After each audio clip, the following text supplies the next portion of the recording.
1 o'clock on a Saturday afternoon and we're indoors talking about outdoor recreation. Thanks for coming. I know I'd much rather be outside myself right now. You know, my name's Alan. I'm here representing the Eastside Mountain Biking Association. Actually, just by a show of hands, curious, how many people sitting here are SEMBA members? Wow, hey! I got the room stacked with fat bike people. Woo! Can't go too wrong, right?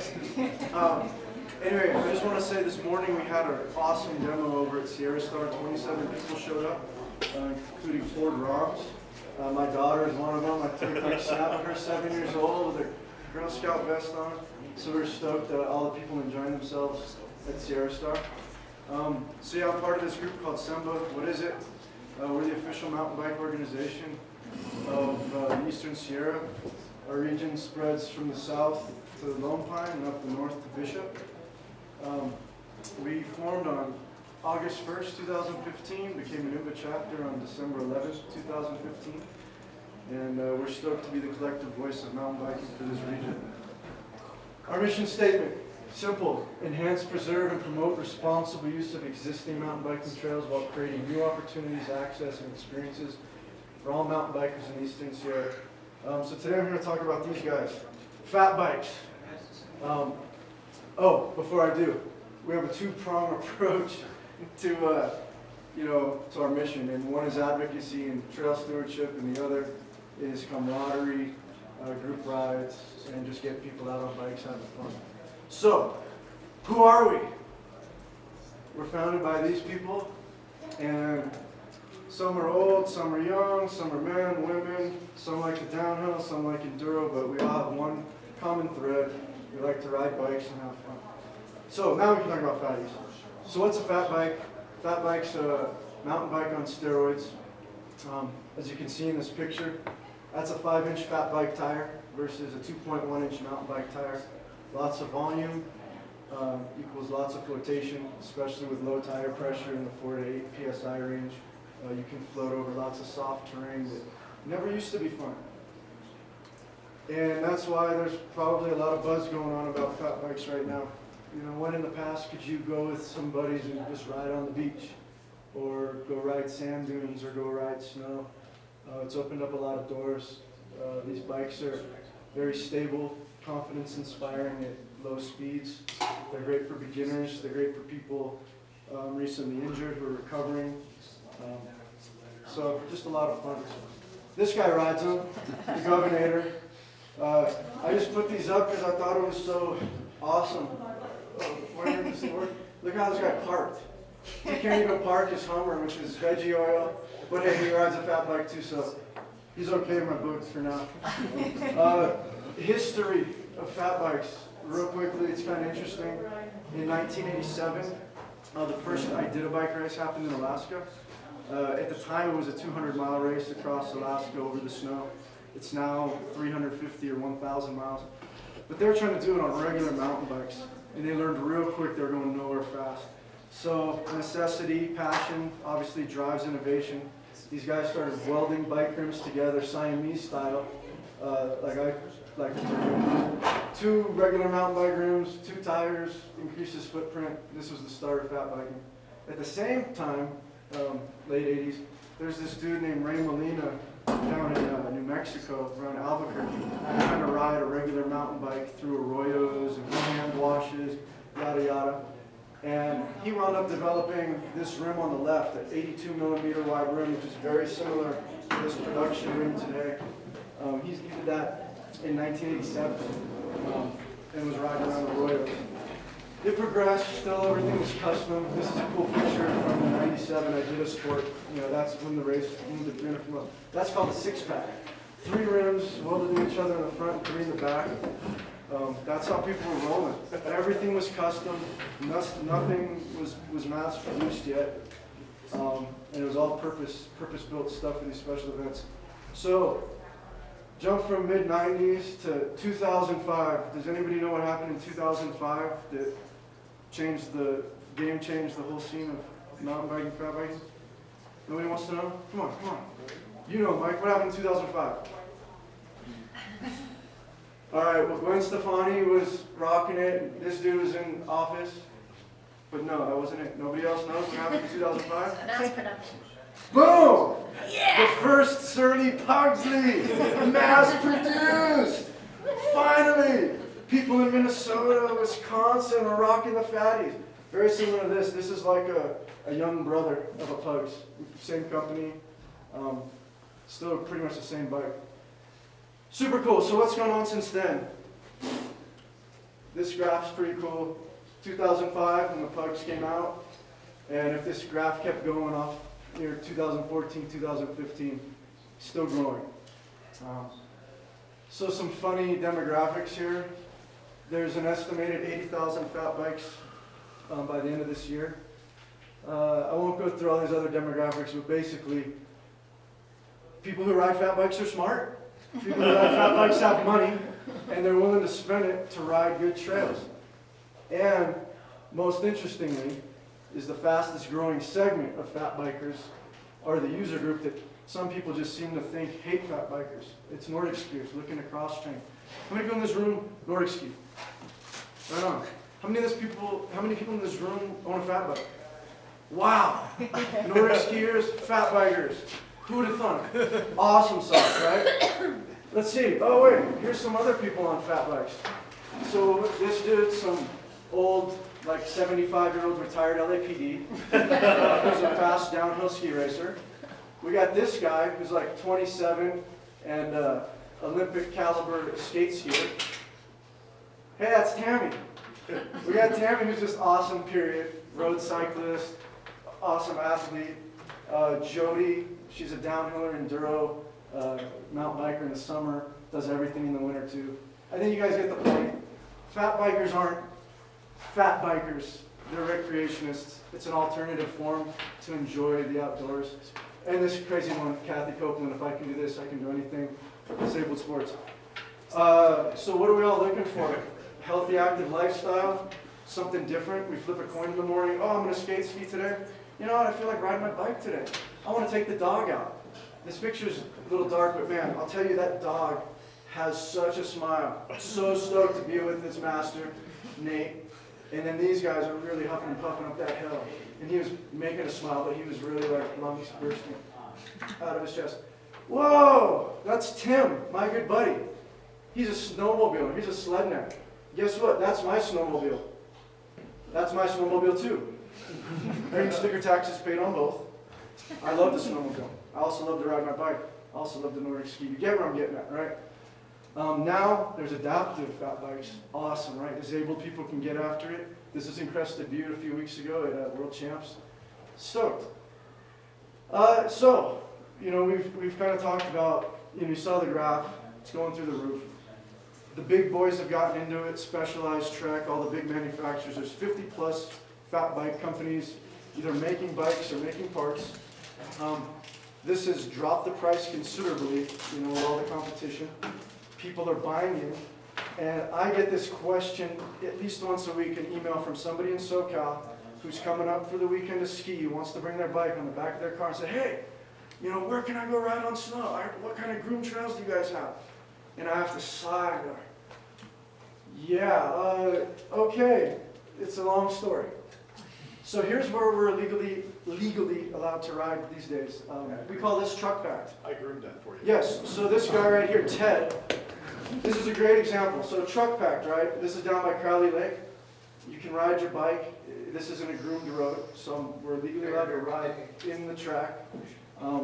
But I have to have somebody like Ted call me and say, hey, I just took the dogs down to Crowley. I packed a sweet trail for you. And then I go down to ride. So not too ideal for visitors or tourists or anybody that's not in the know. It's also really narrow. It gets kind of rutted. It can get really icy and funky, especially on like Sherwin Creek Road, Mammoth Creek Road, where we're relegated to these days. So that's one option. Again, not ideal. Option 2, human packing. We've been doing this for 3 years now. Here's John with my kiddie sled without my kid in the back. There's Hunter with the snowboard broken in half with the milk crate on top with the weights and the do-it-center contraption to his climbing harness. And I'm in front, and this is what we do on Uptown Downtown. We snowshoe it. We snowshoe a 4-mile loop. It kicks your ass. It takes you a very long time. In the end, it kind of looks like this and is rideable and is pretty sweet. But it's like the sandcastle at the beach, right? You do all this work, you get the sandcastle going, and then in comes the tide and all your work's gone. So you do all this, and then 2 days later, we get the big dump and got to start over from scratch. So not ideal. A lot of work, minimal return. This is the newest, I guess, option of legal fat bike riding on snow in Maryland, and this is private property. This happens to be Sierra Star, where we started grooming this year with a great partnership with MMSA. What makes it great is golf courses lie dormant in the winter. What are you doing with it? Nothing. Nice rolling terrain, great for fat biking, nothing too hard to climb, nothing too steep. So this has proven to be something awesome that we've got going on. Here's a couple people enjoying it. I think I see Archie there, and some dude with a chesty GoPro, and a permagran right there, permagran. So yeah, this is what we groom. We groom like a 1.6 mile loop. So it's fantastic, but again, it's only 1.6 miles. There's only so many loops you can do on this. Honestly, it's not enough for the demand, we feel. So this is the groomer with our sled that we use. Just wanted to show you guys a quick picture of that. Here's a couple more crazy people at our night races that we're holding at Sierra Star. Little podium ceremony, you know, some, ooh, she doesn't like having that on her chest. It's not good for the sheriff. Those are bad. Anyway, people are just having fun. So, to the next opportunity. Currently, we're not allowed on any groomed trails or roads for snowmobiles or Nordic skiing. As you can see, no wheeled vehicles. This would be, I guess, what we kind of consider the pinnacle or the holy grail for fat biking, is access to the 90-mile groom system, which we currently don't have. I just threw this up there. It's pretty interesting. This is going on in Idaho since 2011. And you can actually pay into the grooming system in Idaho. I can pay $50 as a bike rider, get a sticker put on my bike, pretty much the same as I pay my green sticker tax to register my 2 snowmobiles in California, and feel like I'm part of that grooming system. I actually just finished a race there. I raced 125 miles of their groomed Nordic trail system near West Yellowstone in Idaho, Montana. Phenomenal. Guess what? Fat bikes, snowmobilers. Fat bikes, snowmobilers. And I'll take you to another potential, and this is private Nordic resorts. There's over 30 of them across the country now that are allowing fat bikes in some capacity. Tamarack doesn't allow it yet here. I'm not going to go into too many details because we've got to go quick through this, but suffice it to say, it's working. I'll talk about 2. Meadow Valley in Washington's the largest Nordic ski center in the country. Grand Targhee in Wyoming was the first adopter of fat biking at their resort. And Meadow Valley, this was taken for the Global Fat Bike Summit a few weeks ago. They checked in on them, see how the program's going. I think these are very important points. This isn't me talking. This is the manager of a Nordic ski resort that prides themselves on having the best terrain in the country. Skeptics have reversed themselves. Limited impact on trails by fat bikes demonstrated. They've managed fat bikers in a way that there is equal or less impact to the trail surface and safety than that of skiers. Again, not me. These are people that make their money selling tickets to a Nordic ski resort. Andy Williams, manager at Grand Targhee. And they get the cold smoke snow, the powder snow, the light snow, the snow that isn't ideal for fat biking. We average over 500 inches of annual snowfall. A fat bike will leave no more of an impression in the snow than a skate skier. Again, I don't know, this guy's been doing it for 5 years at his resort. And hey, that's my bike, and that's me there, enjoying it. Fantastic, right? Now they're making single track, groomed specifically for bikes and snowshoers. 5 miles of single track that they've now added on to create another option. It's working out. Lastly, this is the newest one. It's still kind of, even to me, I'm like, whoa, I can't believe this is picking up, but downhill ski resorts. Guess who's leading the charge? Anyone who was here last night and heard Luis talk, you know it, Colorado, Purgatory, Winter Park, Vail, Keystone, Steamboat, Aspen, Crested Butte are all allowing fat bikes in some capacity on their resort now. I don't know. MMSA, who knows, man? So that takes me to, I couldn't find a fat bike jumping a hurdle, so there's a bicycle jumping a hurdle. Hurdles, right? What are the hurdles to gaining more access of riding bikes here in Mammoth? Number one is Forest Order. 049211. This is from 1992, and anyone who's not familiar with it, this is pretty much the document that keeps fat bikes off of any groomed trails. I'm not going to go through it too much, but this is a restriction order, and it's restricting any wheeled vehicle on any forest development road groomed for snowmobile use, or any forest development trail groomed for snowmobile use.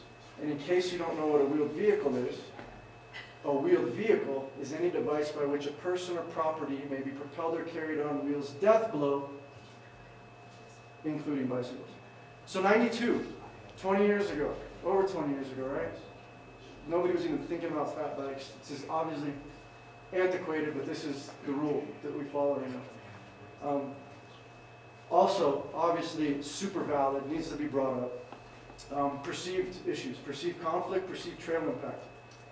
The current users, there's obviously some concern about ruining experiences or safety issues. I've heard lots of stuff, again, perceived issues of speed, perceived issues of ruining trails, rutting trails out, da-da-da. And I'm not going to get into any of that right now. As you can kind of see from previous stuff, there's plenty of data, plenty of tactile data gathered now that we have Nordic resorts and public lands that have been allowing fat biking for plenty of time now. There's data to debunk all this. I'm not going to get into any of that. What I want to talk about is SEMBA's take on it, SEMBA's stance on how we feel responsible and appropriate shared use can make fat biking work with other user groups. We've all seen this sign probably. If not, you've seen something real similar to it in the summer. We are cyclists. We are used to yielding to everybody, right? In the summertime, that would be an equestrian and that would be a hiker. Again, we're tasked with the responsibility of being responsible, and just like every other user group, we all have kind of the same tenets. We have to be respectful of everybody else, whether we partake in it or not. I think this is great. Unfortunately, you can't really read it. This comes from Steamboat Springs, Colorado, Route National Forest, where fat bikes are allowed to share the trails. Again, this is common sense stuff that can be implemented anywhere. Basic guidelines: less than 10 psi, 3.5 tires or wider, don't ride on cross-country ski tracks, state of the right, be an ambassador. This is all stuff you'd see on any etiquette book for any user group in any time of year. We just happen to be on snow in the winter. Another great example, this is from Teton Valley, this is in Jackson, Wyoming. Same thing, common sense, right? Etiquette. Don't ride on the groomed trail if you're leaving a rut. Your tires in there are 3.7, 10 psi. Bikes yield to everybody. Guess what? Skiers don't have brakes. You do. Not even going to get into any of that details, but trust me. Ski tracks, don't ride a regular mountain bike, only fatties. You get it, right? It can work when it's done responsibly. It's appropriate just like anything else. So pushing forward, the future. We want to continue our partnership with Sierra Star, and we hope they have us back next year. Currently exploring partnerships with Town of Mammoth Lakes for grooming them up system. We're also exploring partnerships with Snow Creek. This, we just think there's potential for Tamarack to open a pilot program. There's plenty of terrain, over by the panorama loops and stuff like that. They've talked about potential for snowshoe, fat bike stuff, kind of like Grand Targhee. And who knows, with MMSA, I just heard today they had a demo at Canyon Lodge with their fat bikes. Groom trails. And they're grooming stuff. And I also heard potential for Willie's 2 Park to have something there. Obviously, they bought 16 Trek fat bikes. They want to do something with them. We think there's room to help this sport grow.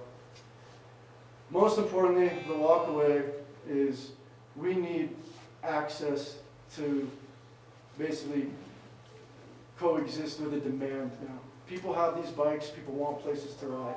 We need safe places to ride. So we need access to the public winter trail system. Our next step, we're getting ready to deliver a proposal to Ed Armenta And we're going to be recommending that the forest order be amended to include responsible and appropriate fat bike access to the groomed network. That's pretty much it. Thanks, guys, for giving me a few minutes of your time. Oh yeah, I can take questions or comments, or anyone wants to wrap. Thanks. All right, cool. I'm done. This is done. This is the part that Alan doesn't like to talk about, but what's really important is to have a good discussion, get some points, raise some ideas. We got folks who are taking notes, because for all these tracks, we want these things to be on a track for decision makers to engage with things and move these things forward. So Alan, put your bike down and lead your folks here. I feel way more comfortable perfect. leaning over a bicycle. And Mark's got a question right over here. You guys can start talking. Let's start with this guy, Joel. Oh, Just real quick. So another session is going to be starting in the next room, just so you guys know. So Okay. if you have some talking over here. Yes, Joel. Yeah, I just want to say the formation of SEMBA is really critical to this effort as it moves forward. In the ability to partner with the town, Forest Service, it's being under the umbrella of IMBA, I think will go a long way to be able to actually draft agreements and things like that. So I think that's really the first real breakthrough that just happened in a little while. Yes. Mark.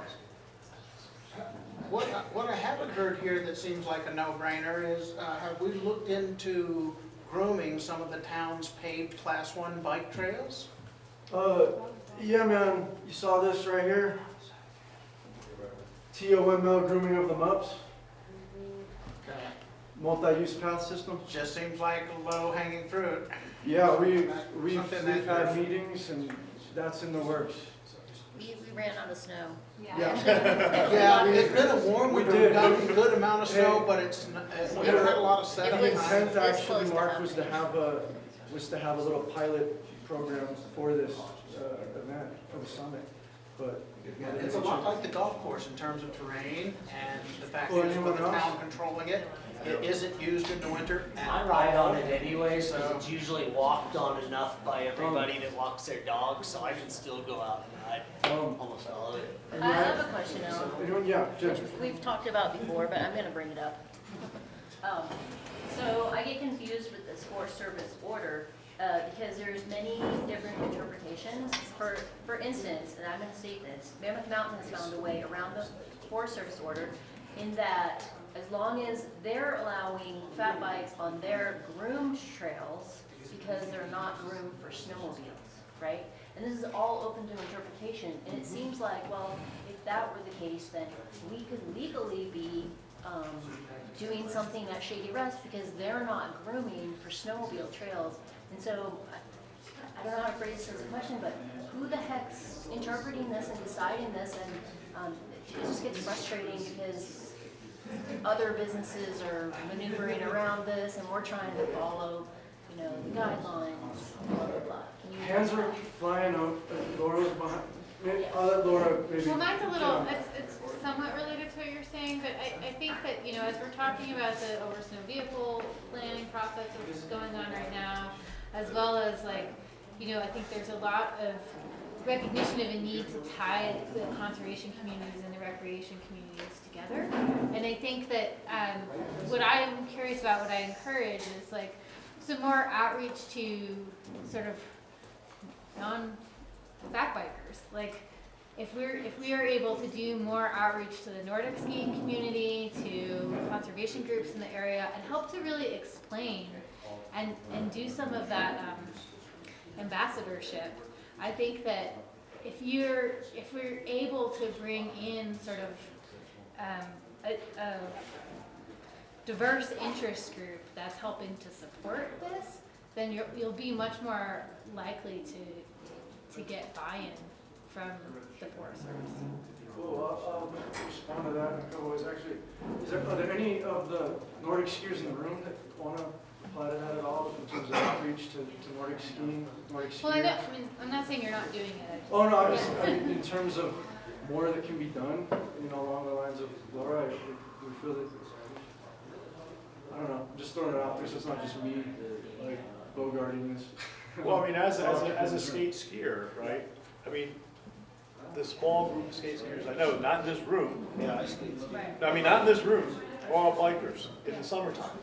And it's a crossover thing, cardiovascular, you know, and they're all like, why aren't fat bikes allowed on the groomed trails? Why can't you ride the groomed trails?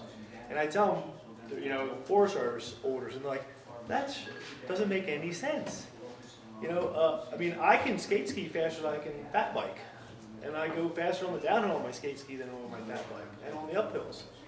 And it's like walking and running, it's like you're not allowed to have a walker or a runner on the same trail. And I'm saying from other Nordic users don't understand why fat bikers, even people at Tamarack, I said, like, why don't you fat bike up here? Not allowed. You know, and these are some of the employees. So there's so much confusion going on. And I think also, you know, I was going to bring up a question that's kind of related, is this is a tourist community. You have a lot of people coming up next year with their fat bikes. And they're going to be riding. They're not going to call out every day. They're going to be poaching stuff because they just think they're allowed to ride it, and there's no communication. I mean, where's the leadership saying, you know, we have to supply this to this recreational group? I mean, we're a snow community, and we're 20 years behind basically the rest of the country. And the best thing about fat biking is. When the snow melts, the trails are gone. Well, also, to your point, Ted, winters are shrinking. Right. And we're having, and you've seen this over the last 10 years even, we have less and less of a normal or consistent snowpack. And so you have places like Shady Rest where you can't groom. Yeah. You have big sections of snow, and then you have dirt patches. So fat biking can go through it all, and the grooming devices, you can get through those patchy areas. And so You could be riding a fat bike at Shady Rest right now, and it would be a used facility, but it's actually closed to recreators right now. We used it before they started grooming by using the tires, the car tires. Right. And that's, I mean, we used all of the Truck area, pack. the truck, we packed, like I said, I actually packed trails in my truck, you know, and then we would go out and ride. But as soon as they started grooming, we couldn't ride that whole area. We had This to stop. reminds me of like the 80s when mountain biking came on, snowboarding came on, and Yeah. everybody says, oh, we can't do that. Can't have It's snowboard. It's a similar tale. I'll get, one second, I'm just gonna finish up with Jen's kind of comment question about the forest order. My take on this forest order, you know, first of all, we've gotten different answers from different people in the Forest Service, and unfortunately, I don't see anybody in the Forest Service here today to get this dialogue with us.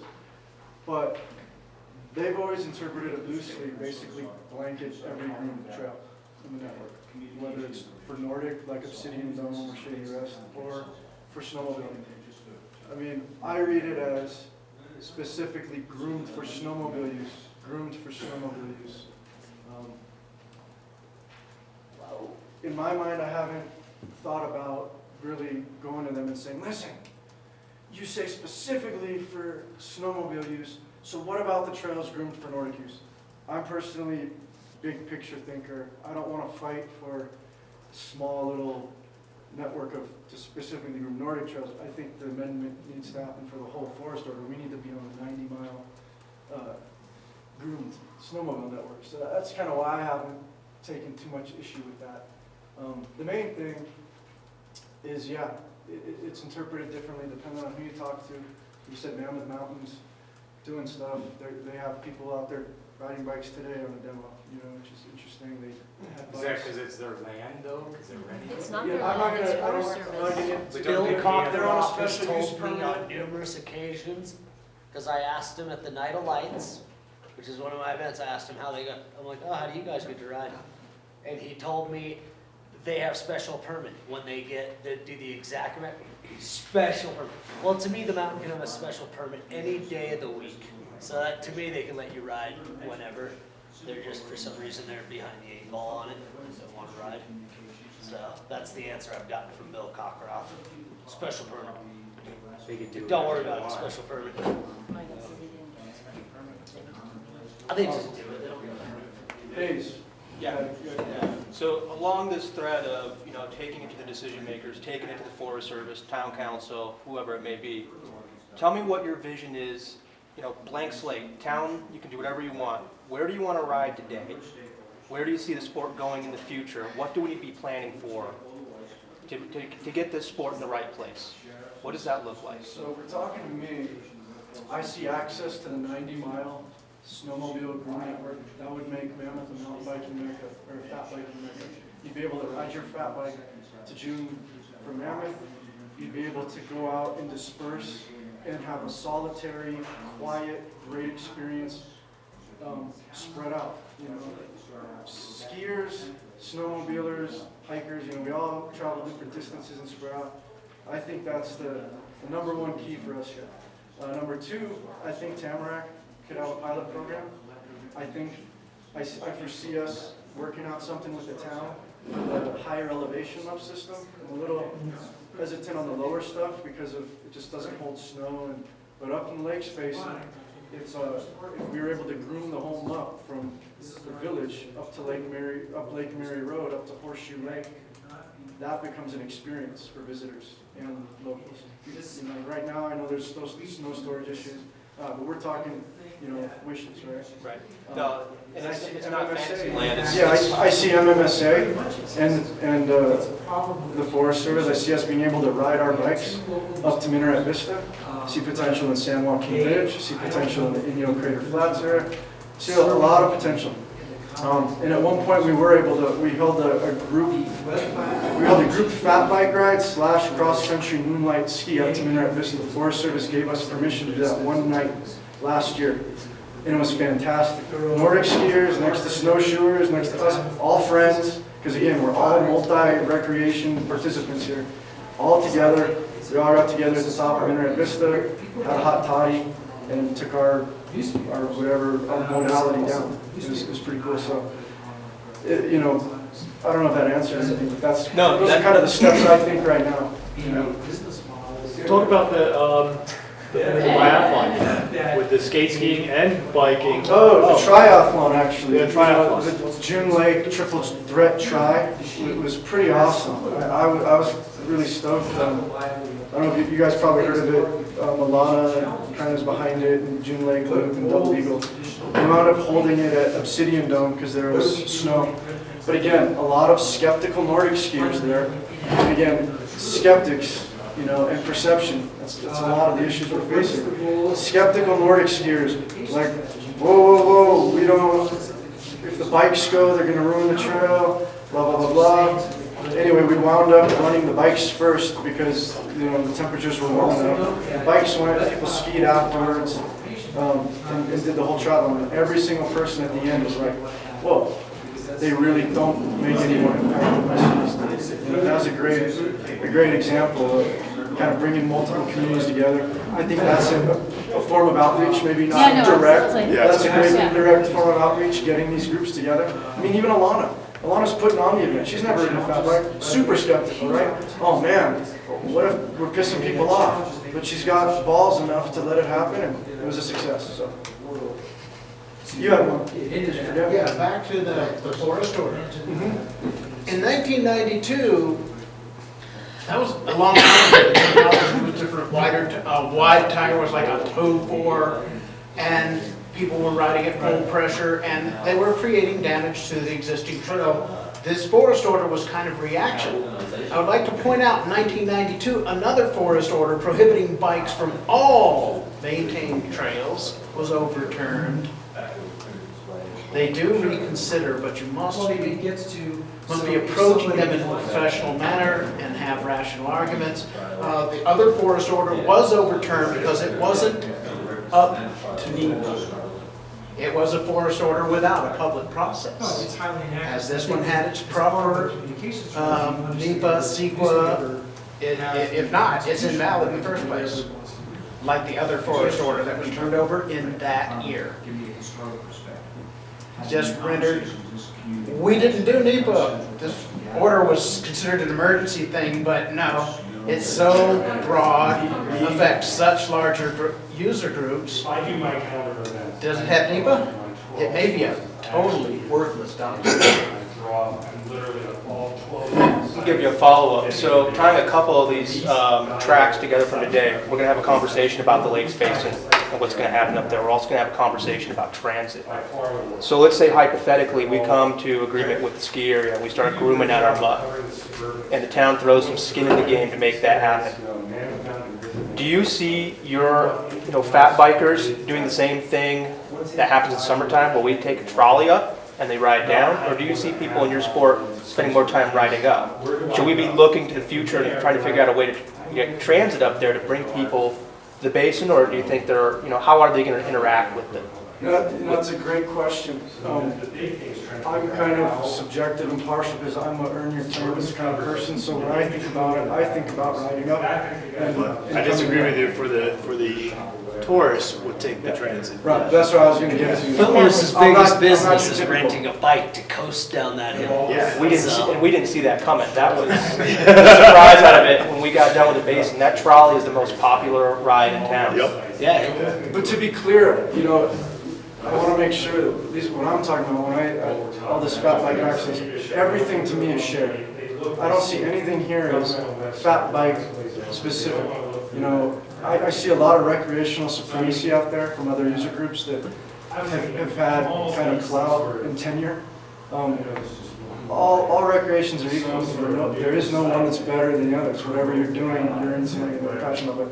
We want to share with snowshoers, and honestly, grooming those trails is way better than clearing them. The way it is now up to Kelly Road, where it becomes an ice skating rink, and that's if it was groomed and packed, people could still walk on it.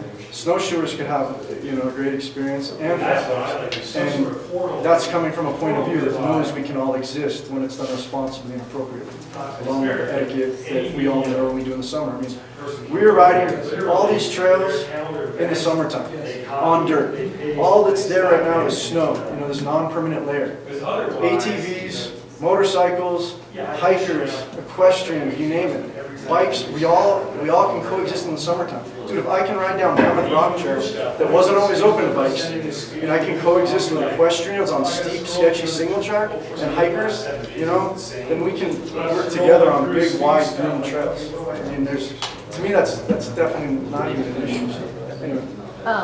And tagging on to what you guys are talking about and asked, I also see Shady Rest being a very integral part, because if you were to do a small pilot program at Shady Rest, for instance, the Friends of the Inyo, I don't think you guys even could get going till, was it mid-January or something?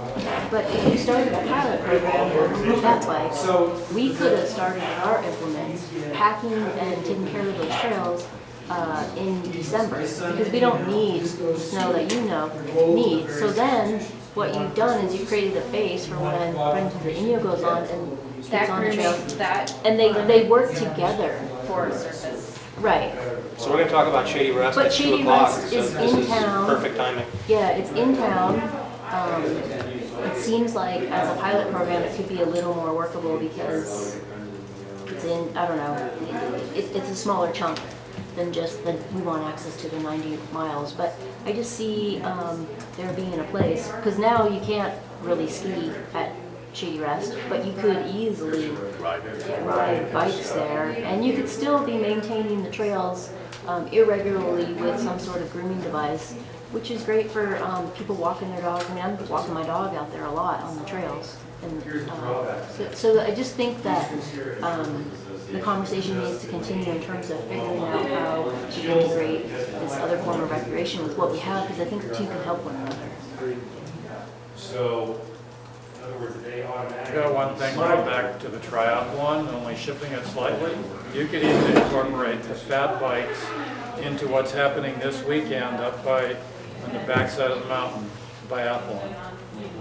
Because most of the people that are doing biathlon today, the rifles stay right at the range and they go ski. They come in and they shoot and then they ski their next lap. It won't be any different. Go first thing in the morning like we did this morning. Yep. Trails are firm, fat bikes don't impact the trail, then the skiers can go. Or the opposite way, either way. You could do an entire But biathlon. how can you say that? I mean, Pardon me? how can you say that? Weren't you like potentially going to the Olympics as a skate skier?